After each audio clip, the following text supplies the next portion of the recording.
Hey guys, in this video I will show you how to fix a critical error has occurred in League of Legends. Alright, so let's begin with the video. So what you've got to do is go to the file location of League of Legends. Right-click on the icon and go to Open File Location. Go back to Riot Games and open up the League of Legends folder. Now, delete the config and data folders. Once you've done that, go to Desktop, right-click on League of Legends, and go to Properties.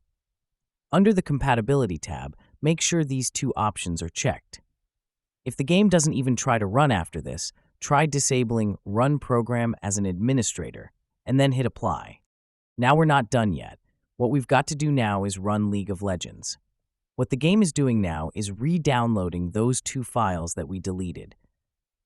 So that's basically how you can fix a critical error has occurred in League of Legends. So that's all for this video.